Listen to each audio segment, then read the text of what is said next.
ప్రియులారా, మనుషుని రాజ్యము అంతమవుతున్నదని, దేవుని రాజ్యము సమీపమై ఉన్నదని యేసుక్రీస్తు వారు స్పష్టం చేసి ఉన్నారు.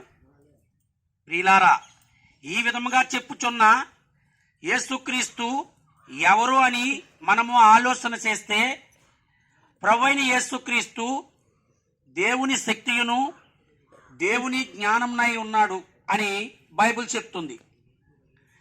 యేసుక్రీస్తు దైవ కుమారుడై ఉండి ఆయన పరలోక రాజ్యములో ఉండుట విడిచిపెట్టకూడని భాగ్యమని ఎంచుకొనక ఆయన దాసుని స్వరూపమును ధరించిన వాడే రిక్తునుగాను దీనునుగాను కన్యక గర్భమున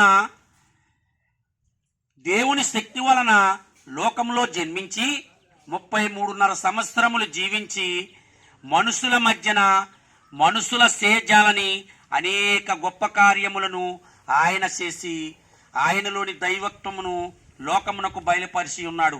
అయితే ప్రియులారా, తండ్రి అయిన దేవుడు క్రీస్తు పూర్వమే మొదటి శతాబ్దంలోనే తన ప్రవక్తలతోనూ సేవకులతోనూ పలికించి రాయించిన రీతిగా యేసు మన పాపములను పరిహరించుట కొరకే అన్యాయపు తీర్పున పొందినవాడై సిలువలో ఘోర శ్రమలు పొంది తనదైన పరిశుద్ధ రక్తమును మన కొరకై దారలు దారులుగా ఒలికించి ప్రభు అయిన యేసుక్రీస్తు శాపగ్రహిగా సిలువ మానుపై మరణించి తిరిగి సజీవునిగా 3వ దినమున లేచి అనేకులకు కనిపించి పరలోక రాజ్యమునకు వెళ్ళి ఉన్నాడు. ఈ మాటలు వినుసున్న ప్రియ సహోదరి సహోదరుడా, ప్రభు అయిన యేసు రక్తము ప్రతి పాపముల నుండి మనల్ని పవిత్రులుగా చేస్తుంది.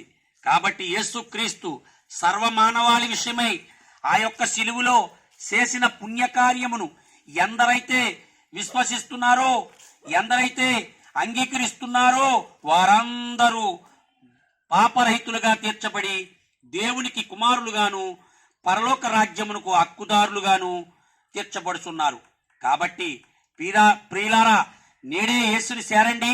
ఆయన ఇచ్చే పాపక్షమాపణ పొంది పునరుత్థానమును నిత్య జీవమును స్వతంత్రించుకొనవలసిందిగా దేవుని పేరట మిమ్మల్ని కోరుతున్నాము. దేవుడు మిమ్మల్ని మీ బిడ్డల్ని దీవించునుగాక. ఆమేన్.